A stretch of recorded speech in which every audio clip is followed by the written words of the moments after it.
Hello, a very very warm welcome from IPS and my name is Dinesh Singh. जैसा कि आप जानते हैं, यहाँ पे एसबीआई ने नोटिफिकेशन जारी कर दिया है। यहाँ पे बहुत सारी वैकेंसीज हमारे पास देखने को मिली हैं। जो नोटिफिकेशन आया है हमारे पास, ये कल नोटिफिकेशन आ गया था। तो चलिए देखते हैं क्या नोटिफिकेशन में बोला गया है। बहुत अच्छी न्यूज़ है आपके लिए, जो भी जितने भी एस्पिरेंट्स हैं जो कि गवर्नमेंट एग्जाम्स की जो तैयारी करते हैं, उसके लिए एसबीआई तो बैंक का कहते हैं सबसे फर्स्ट प्रायोरिटी होती है सबकी, एसबीआई की। ठीक है, चलिए जी, हमारे सामने है नोटिफिकेशन। इस नोटिफिकेशन को एक बार पढ़ लेते हैं और देखते हैं कितनी वैकेंसीज दे रखी हैं, कब एग्जाम है, कैसे पेमेंट करना है, कब इसका रजिस्ट्रेशन ओवर होगा। चलिए जी, बहुत ही अच्छी न्यूज़ है, बहुत ही ज़्यादा आपको खुशी होगी इसको जान के। तो सबसे पहले हम बात करते हैं, ये क्या है sir? Sir, these are the vacancies for junior associate, जिसको हम एसबीआई क्लरिकल भी बोलते हैं। ठीक है ना?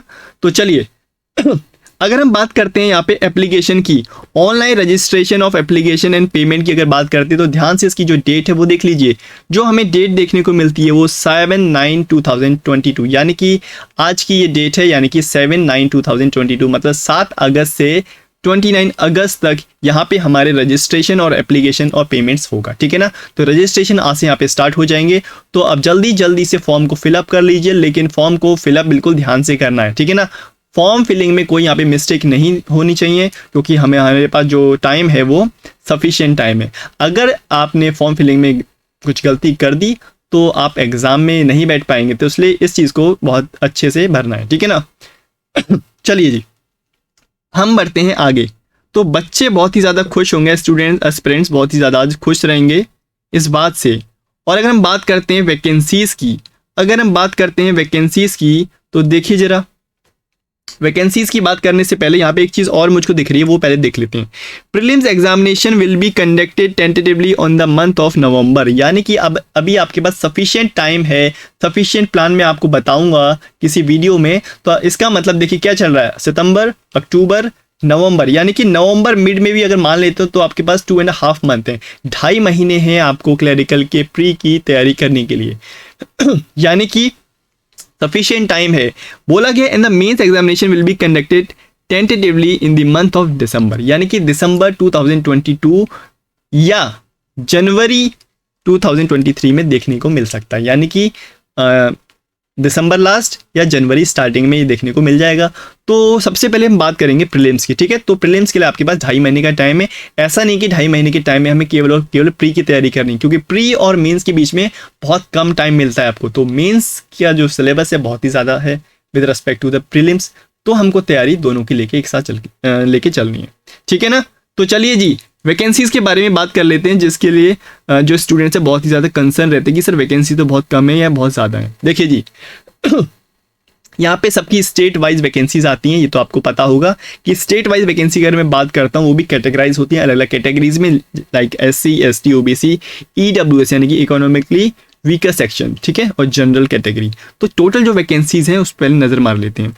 तो पहली बात है, 2 टाइप की वैकेंसीज हैं। एक है रेगुलर वैकेंसी, यानी कि जो नई वैकेंसीज है जिनको आप जानते हैं, जो नई वैकेंसीज आई हैं, एंड बैकलॉग वैकेंसीज, यानी कि जो प्रीवियस ईयर में जो वैकेंसीज फिल नहीं हो पाई किसी कारण की वजह से, तो बैकलॉग वैकेंसीज क्या होती हैं, उसी में एड अप हो जाती हैं। तो देखिए जी, दोनों आपके हित में है बातें। अगर मैं बात करता हूँ टोटल वैकेंसी के नंबर की, दैट इज़ 5008, यानी कि बहुत ही ज़्यादा अच्छी वैकेंसीज हैं। ऐसा नहीं है कि कम वैकेंसीज है, अच्छा नंबर है। साथ में इसमें आप इनको भी एडअप कर लीजिए। किस किस को जी? 92 वैकेंसीज यहाँ पे दिख रही हैं टोटल, 182 यहाँ पे आपको देखने को मिल रही हैं, एंड 204 ये आपको देखने को मिल रही हैं। तो इस तरह से इनको भी अब अगर आप एडअप करेंगे तो समथिंग 5400 समथिंग वैकेंसीज बनेंगी, जो कि एक अच्छा नंबर है खुद में। ठीक है? तो इस चीज़ की चिंता मत करिए कि वैकेंसीज कम है ज़्यादा है, वैकेंसीज का नंबर अच्छा है। अपनी आप पूरा फोकस डाल दीजिए अपनी प्रिपरेशन पे। तो कैसे प्रिपरेशन करनी है, कैसे क्या करना है, वो सारा आपको इस चैनल पे आपको मिल जाएगा। ठीक है? तो उसके लिए आप बिल्कुल अपनी टेंशन उतार के रख दीजिए कि आपको कैसे क्या करना है, उस बात की आपको बिल्कुल चिंता नहीं होनी चाहिए। चलिए अब स्टेट वाइज वैकेंसीज देख लेते हैं। ठीक है? देखिए तो सबसे ज़्यादा वैकेंसीज कहाँ पे हैं उसके बारे में बात कर लेते हैं। वैसे तो वैकेंसीज हर एक स्टेट की अलग अलग दे रखी हैं। तो अगर हम बात करते हैं जी अहमदाबाद में, देखिए अहमदाबाद में अच्छी खासी वैकेंसीज है, यानी कि 353 वैकेंसीज। ठीक है, तो ये कम वैकेंसीज नहीं होती हैं एक स्टेट के लिए, यानी कि एक स्टेट का मतलब गुजरात में अगर मैं बात करता हूँ ना, गुजरात में जो वैकेंसीज हैं सर वो कितनी है, 353। ठीक है जी। उसके बारे में हम बात करते हैं 361 वैकेंसी, ये भी अच्छा नंबर है, जो कि है कर्नाटक में। ठीक है ना, कर्नाटक में वैकेंसीज है 316। और बात करते हैं एमपी की, एमपी की अगर मैं बात करूं तो 389 यहाँ पे वैकेंसीज हैं। और उसके बाद देखिए वेस्ट बंगाल 340, बहुत ही अच्छा नंबर है। देन चेन्नई, चेन्नई की अगर मैं बात करता हूँ दैट इज 355, यानी कि तमिलनाडु। ठीक है, और अगर मैं बात करता हूँ जी आगे देखिए, आगे देखिए, आगे देखिए, एक अच्छा खासा नंबर है ये भी 225, 270। लेकिन यहाँ पे देखिए कितना बड़ा नंबर है, जो कि यूपी में जनरली वैकेंसीज सबसे ज़्यादा निकलती हैं, क्योंकि यहाँ पे पॉपुलेशन ज़्यादा है, एस्पिरेंट्स ज़्यादा हैं, इस वजह से वहाँ पे क्या है, जो वैकेंसीज हैं ज़्यादा देखने को मिलती हैं। तो ऐसा नहीं है कि यहाँ पे कम वैकेंसीज हैं तो यहाँ पे कट ऑफ उसके रेस्पेक्ट में ज़्यादा या कम जाएगी, उससे कोई मतलब नहीं होता। मतलब किससे होता है जी, मतलब होता है एग्जाम का जो हमारा पैटर्न है और जो हमारा कह सकते हैं डिफिकल्टी लेवल है, उस पर भी डिपेंड करती है बातें। ठीक है ना, तो एस्पिरेंट जहाँ पे कैंडिडेट ज़्यादा बैठेगा तो उसकी जो कट ऑफ है, इसकी कट ऑफ क्या होगी, इसकी ज़्यादा जाएगी। ठीक है, तो इतना फ़र्क नहीं पड़ता है कट ऑफ्स में, बस 1-2 नंबर का फर्क पड़ेगा और नहीं। देखिए देखिए देखिए, महाराष्ट्र की बात करें तो सबसे ज़्यादा वैकेंसीज तो महाराष्ट्र में है, यानी कि 747 वैकेंसीज। ठीक है, उसके बाद हम बात करते हैं आसाम की। आसाम में भी अच्छा खासा नंबर है 258, क्योंकि आसाम में जो स्टूडेंट्स हैं with respect to other state क्या है, कम अप्लाई करते हैं, यानी कि जितने भी हमारे इस साइड के जो रीजन के जो स्टेट्स हैं, तो यहाँ पे जो हमारे एस्पिरेंट्स हैं वो कम फॉर्म भरते हैं, कम यहाँ पे कंपटीशन है, तो 250 वैकेंसी बहुत ज़्यादा होती है। ठीक है जी। ये तो बात हो गई हमारी रेगुलर वैकेंसीज़ की। बाकी जो बैकलॉग वैकेंसीज़ हैं, यानी कि जो प्रीवियस ईयर की जो फिल नहीं हो पाई हैं सीटें, वो कितनी हैं, वो ये हैं सब। इसको आप देख लीजिए एक बार, अलग अलग कैटेगरी वाइज हमको दे रखी है, PWD की दे रखी है, ESM की दे रखा है, SC ST OBC, तो इस तरह से इसको कैटेगराइज कर रखा है। तो जो टोटल वैकेंसीज आपकी अगर मैं बात करूं तो 5400 समथिंग ये बनेंगी। किन किन को प्लस करके, इसको प्लस करिए, इसको प्लस करिए, इसको प्लस करिए, इसको प्लस करिए। ठीक है ना, तो ये चीज़ आपको समझ में आ गई होगी। चलिए नेक्स्ट हम बात करते हैं आगे। अभी पहले मोटी मोटी बात कर लेते हैं। देखिए जी, अगर हम बात करें एज लिमिटेशन की, यानी कि कौन कौन फिल कर सकता है फॉर्म, यानी कि एज लिमिटेशन है सर ये क्या, नॉट बिलो 20 ईयर, यानी कि 20 साल से वो छोटा नहीं होना चाहिए कैंडिडेट। तो ये बात क्लियर है। और कब तक उसकी एज 20 साल हो जानी चाहिए, एज ऑन 1/8/2022, यानी कि एक अगस्त 2022 तक इसकी जो एज है 20 साल हो जानी चाहिए। 1 अगस्त 2022 तक अगर इसकी एज 20 साल है तो वो भर सकता है फॉर्म। साथ में और भी कंडीशन है। क्या है कंडीशन, उसकी क्वालिफिकेशन क्या होनी चाहिए वो देखिए। ये तो बात आपको समझ में आ गई। चलिए अगर हम बात करते हैं रिलैक्सेशन की अपर एज की, यानी कि कोई ऐसा कैंडिडेट यानी कि SC कैटेगरी का है, तो अगर वो 28 साल से ऊपर का है, 28 साल से ऊपर का है, तो एक बात यहाँ पे भी ध्यान रखिए, कोई कैंडिडेट 20 साल से कम का नहीं होना चाहिए और 28 साल से ऊपर का नहीं होना चाहिए। तो 20 से 28 के बीच में होगा तो कैंडिडेट भर सकता है फॉर्म। लेकिन अगर वो SC कैटेगरी का है या ST कैटेगरी का है तो 28 साल से 5 साल बाद भी वो फॉर्म भर सकता है, यानी कि इसको बोलते हैं एज रिलैक्सेशन, जो कि अपर एज में ही मिलता है, यानी कि 28 में 29, 30, 31, 32, 33। ऐसा नहीं कि 20 साल से नीचे के लिए भी रिलैक्सेशन है, यानी कि 20 साल से नीचे का 5 साल का रिलैक्सेशन नहीं है, अपर एज रिलैक्सेशन है। ठीक है ना। अगर मैं OBC की बात करूं तो 3 साल का है, PW की बात करूं तो 10 साल, PWD SC ST की बात करूं तो 15 साल एंड PWD OBC की बात करें तो 13 ईयर्स। तो अकॉर्डिंग टू यहाँ पे कैटेगरी हमको रिलैक्सेशन देखने को मिलता है। ठीक है, चलिए आगे हम बढ़ते हैं। कुछ देखिए जरा, ये सब रिजर्वेशन के बारे में बात करी गई है और हम आते हैं अपने मेन चीज़ पे, यानी कि सिलेक्शन प्रोसीजर। यानी कि हमारा जो सिलेक्शन प्रोसीजर है वो सर किस किस पे डिपेंड करता है। ज़रा एक सेकंड रुकिए, मैं यहाँ पे हट जाता हूँ, तो आप एक तो ज़रा ध्यान से देखिए। अगर मैं सिलेक्शन प्रोसीजर की बात करूँ, ठीक है, तो आप देख पाएंगे यहाँ पे कि हमारा जो एग्ज़ाम है कितने पार्ट्स में बटा हुआ है। क्लरिकल का एग्जाम है तो प्रीलिम्स होगा और हमारा एग्जाम होगा मेंस, यानी कि प्री और मेन एग्जाम होगा। प्री में क्या आएगा, यानी कि फेज 1 में क्या आएगा, फेज 1 में आएगा English, numerical ability and reasoning ability, ठीक है। तो नंबर ऑफ क्वेश्चंस कितने रहेंगे, 30 क्वेश्चन रहेंगे इंग्लिश के, 35 क्वेश्चन रहेंगे न्यूमेरिकल एबिलिटी के एंड रीजनिंग एबिलिटी के। 35 मार्क्स उसके हो जाएंगे और 30 नंबर इसके हो जाएंगे। तो टोटल मार्क्स कितने हो जाएंगे सर, 100 नंबर का ये पेपर होगा, 100 ही क्वेश्चन होंगे, ठीक है। 100 मार्क्स का होगा, 100 ही क्वेश्चन होंगे, हर एक क्वेश्चन 1-1 मार्क्स का होगा। और इस बात को यहाँ पे ध्यान देना है कि हर एक सेक्शन के लिए मुझको 20 मिनट मिलने वाले हैं। यानी कि इंग्लिश को आप अगर अटेम्प्ट करते हो तो आपको 20 नंबर मिलेंगे, और न्यूमेरिकल एबिलिटी को अटेम्प्ट करते हो तो 20 मिनट्स मिलेंगे, और आपको रीजनिंग के लिए 20 मिनट्स मिलेंगे। यानी कि 20 मिनट होने के बाद ऑटोमेटिकली दूसरा सेक्शन खुल जाएगा, आप दोबारा से उस पीछे वाले सेक्शन में नहीं आ पाएंगे। और लास्ट वाले सेक्शन के बाद क्या होगा सर, जब 1 घंटा पूरा हो जाएगा तो ऑटोमेटिकली वो सबमिट हो जाएगा आपका टेस्ट, आप उसको फिर दोबारा से नहीं कर सकते, ठीक है। ऑटोमेटिक सबमिट हो जाएगा अगर आपने खुद से सबमिट नहीं किया तो। क्लियर। तो 100 नंबर 100 क्वेश्चन, 1-1 नंबर का 1 क्वेश्चन। अब सर नेगेटिव मार्किंग की अगर हम बात करें तो नेगेटिव मार्किंग होती है 1/4। 1/4 की नेगेटिव मार्किंग का मतलब अगर एक क्वेश्चन गलत करते हैं तो आपका 0.25 मार्क्स कटेगा। अगर आप 4 क्वेश्चन गलत कर देते हैं तो 4 क्वेश्चन गलत करने पे आपका 1 नंबर कट जाएगा। क्लियर है। तो ये चीज़ हो जाएगी, नेगेटिव मार्किंग 1/4 है। उसके बाद हम बात करते हैं मेंस एग्जाम की। मेंस एग्जाम में क्या क्या आता है, देखिए जी, इंग्लिश तो आता है वैसे ही, क्वांटिटेटिव एप्टीट्यूड भी आता है, और रीजनिंग एबिलिटी के साथ कंप्यूटर एप्टीट्यूड भी जुड़ जाता है। और साथ में एक सेक्शन और है, that is general financial awareness. और ऐसा कहा जाता है कि जो जनरल अवेयरनेस है, फाइनेंशियल अवेयरनेस है, यही डिसाइड करता है कि किसका सिलेक्शन होगा किसका नहीं होगा। क्योंकि जनरल अवेयरनेस, फाइनेंशियल अवेयरनेस अगर जिसको अच्छे से आता है तो वो इजीली इसकी जो कट ऑफ है, जो ओवरऑल कट ऑफ है, उसको पार कर जाएगा और सिलेक्शन पा लेगा, ठीक है ना। तो it is very important, it play very crucial role हम कह सकते हैं। तो देखिए टोटल जो हमारे मार्क्स होते हैं, यानी कि 200 नंबर का पेपर होगा।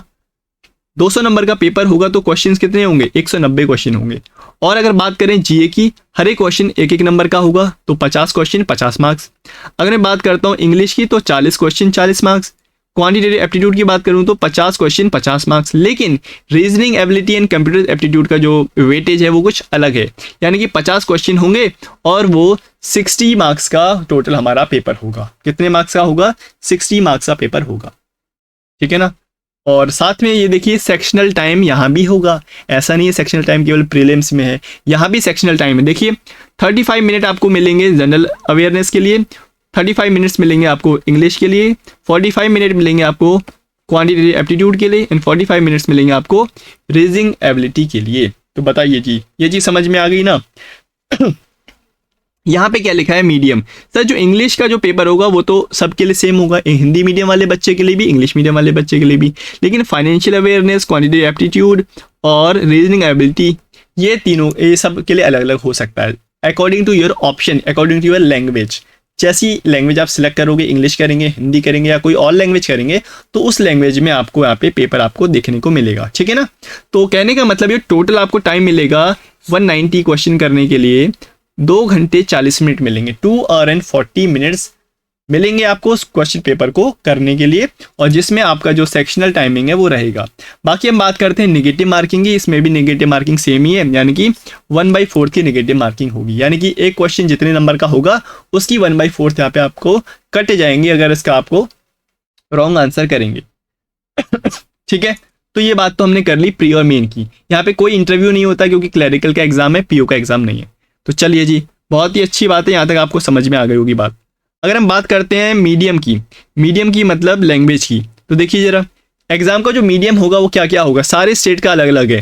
मोस्ट ऑफ द स्टेट में देखिए इंग्लिश तो है ही है, और हिंदी भी सब जगह मुझको ऑलमोस्ट देखने को मिलती है। लेकिन साथ में कुछ स्टूडेंट्स जो होते हैं वो प्रेफर करते हैं दूसरी लैंग्वेज में क्वेश्चन पेपर देखना। तो जैसे कि अंडमान एंड निकोबार की बात करूंगा तो इंग्लिश और हिंदी में ही होगा, और अरुणाचल प्रदेश में भी ये इंग्लिश और हिंदी में होगा। लेकिन आसाम की अगर मैं बात करूं, इंग्लिश हिंदी के साथ साथ आसामीज़ में एंड बंगाली में भी पेपर देखने को मिलेगा। तो according to your state you can see कि किस किस लैंग्वेज में हमें पेपर मिल सकता है। तो आपको अगर जिस लैंग्वेज में कंफर्टेबल है तो उस लैंग्वेज को आप सिलेक्ट या ऑप्ट कर सकते हैं। बताइए, समझ में आ गई बात। चलिए, तो ये तो बात हो गई आपकी। तो नेक्स्ट हम बात करते हैं, आगे देख लीजिए। बाकी पे स्केल की अगर बात करें तो देखिए पे स्केल आपको यहाँ पे क्लियरली मेंशन है 17,900 एंड यहाँ पे 3 इंक्रीमेंट्स होंगे 1000 के, तो 3 बार इंक्रीमेंट होगा इस तरह से। तो आपकी सैलरी 3 साल के बाद 20,900, उसके बाद 3 इंक्रीमेंट देखने को मिलेंगे 1230 के। इस तरह से चलते चलते आपकी जो सैलरी है इतनी जा के पहुंच जाएगी, ठीक है, 47,920। तो जो स्टार्टिंग बेसिक पे की अगर बात करूं, स्टार्टिंग जो बेसिक पे होगी वो कितनी रहेगी, 19,900 ये रहने वाली है। अगर मैं बात करूं +2 एडवांसेस इंक्रीमेंट एडमिशनेबल टू ग्रेजुएट्स, यानी कि जो एडवांसेस की बात करिए 2 एडवांस लगेंगे यहाँ पे। उसके बाद चलिए, ये आपको अगर समझ में आ गई बात, ये तो सैलरी की बात हो गई। उसके बाद देखते हैं क्या क्या चीज़ें देखने लायक हैं, और तो ये चीज़ हो गई। अब बात करते हैं एप्लीकेशन फ़ी की। एप्लीकेशन फ़ी को देख लीजिए ज़रा, कितनी एप्लीकेशन फ़ी है। फ़ी है देखिए SC ST PWD ESM and DESM की अगर बात करूं तो यहाँ पे कोई भी फीस नहीं है, नो फीस। लेकिन अगर जनरल OBC EWS की बात करूं तो उनके लिए जो फीस रहेगी फॉर्म फिलिंग की दैट इज 750 रुपीज़, ठीक है।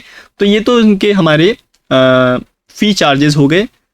और अगर हम बात करते हैं कि कैसे अप्लाई करें, तो यहाँ पे हमको यहाँ पे साइट दे रखा है www.sbi.co.in/career। इस साइट पे जाना है और इस पे जाके हमको अपना फॉर्म को फिल करना है जी, ठीक है ना। ये बात समझ में आ गई, और आपको मैंने टाइम बता दिया था कब से कब तक ये फॉर्म फिलिंग होगी, तो उससे पहले ही कर लेना है, ठीक है। तो ये मोटी मोटी बातें थी जो मैं आपको बताना चाह रहा था। तो देखिए बहुत सारी वैकेंसी आ गई हैं, तो अब आपको क्या करना है, अब आपको तैयारी में जुट जाना है। बाकी जो एग्जामिनेशन सेंटर है अपने स्टेट वाइज आप देख सकते हैं, इसमें पूरा दे रखा है हर एक स्टेट में कितने कितने सेंटर्स पड़ेंगे, तो यहाँ पे हमको दे रखा है। तो एक एग्जांपल से ले लेते हैं, अगर उत्तर प्रदेश की बात करूँ तो देखिए इतनी जगह सेंटर पड़ेगा, इतनी जगह सेंटर पड़ेगा, यानी कि प्रीलिम्स में यहाँ पे कोई भी दिक्कत नहीं आने वाली है आपको। आपके होम टाउन या उसके आसपास ही कहीं पे आपको सेंटर मिल जाएगा। लेकिन मेंस की अगर मैं बात करता हूँ तो देखिए मेंस में कहाँ आपको सेंटर देखने को मिलता है। मेंस में देखते हैं क्या ये प्री और मेंस दोनों का दे रखा है। चलिए ये शायद प्री और मेंस दोनों का दे रखा है हमको, ओके। तो ये सेंटर्स आपको देखने को मिलने वाले हैं, ठीक है ना। तो ये सब बाकी प्रोफार्मा वगैरह हैं, ये अकॉर्डिंग टू योर कैटेगरी जिसकी है वो उसके लिए हेल्पफुल रहेगा। सारे प्रोफार्मा दे रखे हैं, इसको एक बार आराम से देख लीजिएगा। चलिए, तो मुझे उम्मीद है आपको ये वैकेंसीज़ को देख के कुछ अच्छा लगा होगा, आपको लग रहा होगा कि तैयारी को और ज़्यादा फास्ट और ज़्यादा पुश देना चाहिए, ठीक है ना। तो नंबर ऑफ़ वैकेंसी बहुत ही ज़्यादा है, तो ध्यान दीजिए, अपना फॉर्म को फिल कर लीजिए इतने टाइम के बीच में, और सही फॉर्म भरिए, फॉर्म को गलत मत करिए।